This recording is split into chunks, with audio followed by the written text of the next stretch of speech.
দাঁড়াও, তুমি কি জানো ওটা কিসে টিপ দিলে? না। ওটা 10 লাখ টাকা চেক ছিল, যেটা তোমার অ্যাকাউন্ট থেকে তোলা হবে। আমার তো কোনো অ্যাকাউন্টে নাই।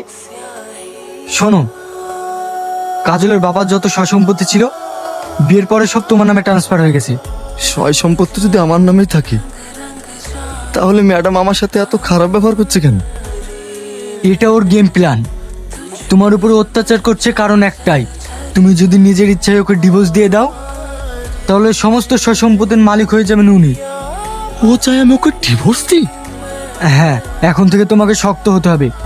আমি তোমাকে যা যা বলছি তুমি তাই তাই করি। ধর্মমকর, তোদের সাহস কি ওর হয় একটা ভদ্রলোকের বাড়িতে এভাবে মদ খেয়ে হইচই করতে? ভালোই ভালো বলছে এখান থেকে তোরা বেরিয়ে যা, নাহলে এক একজনকে ঘাড় ধাক্কা দিয়ে এখান থেকে বের করে দেবো। এই, তোর সাহস কি করে হয় আমার বন্ধুদেরকে অপমান করা? আস্তে ম্যাডাম আস্তে, এই সমস্ত সম্পত্তির মালিক আমি, সেটা আমি ভালো করে জেনে গেছি। তাই বলছি মালিক একটু সম্মান দাও, আর যদি বেশি বাড়াবাড়ি করিস না ওদের সঙ্গে তোকে এই বাড়ি থেকে ঘাড় ধাক্কা দিয়ে বের করে দেবো। এই কাজল, এই গায়াটা আবার কি বলছে রে? এই গাইয়া বলবি না। আর তুই কি ভেবেছিলি তুই আমার উপর দিনের পর দিন অত্যাচার করে যাবি আর আমি তোকে ডিভোর্স দিয়ে দেবো আর তুই সয় সম্পত্তির মালিক হয়ে যাবি? না, সেটা আমি কোনোদিন হতে দেবো না। আজ থেকে তোকে আমি বাদর নাচ নাচাবো, বাদর।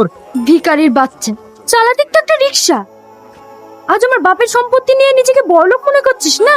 কারো সম্পত্তি নিয়ে রাতারাতি বড়লোক হয়ে যাবো সেই স্বপ্ন সামার দেখে না। তুই আমার সঙ্গে ডিভোর্স চাস তাই না? যা, তোকে আমি ডিভোর্স দেবো।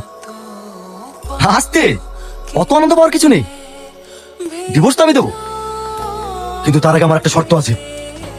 কি শর্ত বলো? আমি তোমার সব শর্তে রাজি আছি। এই যে তুই সবসময় আমাকে গাইয়া ভূত বলিস না, তাই আমি চাই তোকে আমার সঙ্গে গিয়ে আমাদের গ্রামে 1 মাস থাকতে হবে, তাহলে তোকে আমি ডিভোর্স দেবো। অসম্ভব, আমি শহর ছেড়ে গ্রামে গিয়ে থাকতে পারবো না। তাহলে আমি ডিভোর্সও দেবো না। পাগলামো করিস না কাজল, এরকম সুযোগ তুই আর পাবি নাকি? মাত্র 30টা দিনের তো ব্যাপার, দেখতে দেখতে কেটে যাবি। দেখো, রিয়া কিন্তু ঠিকই বলেছে। তুমি যদি সব সম্পত্তি পেতে চাও তাহলে এইটুকু কষ্ট তো করতেই হবে। প্রয়োজন হলে আমরা তোমার সাথে যাব। ঠিক আছে যাবো, কিন্তু আমার সঙ্গে আমার বন্ধুরাও যাবে। কোনো অসুবিধা নেই, যেতে পারি।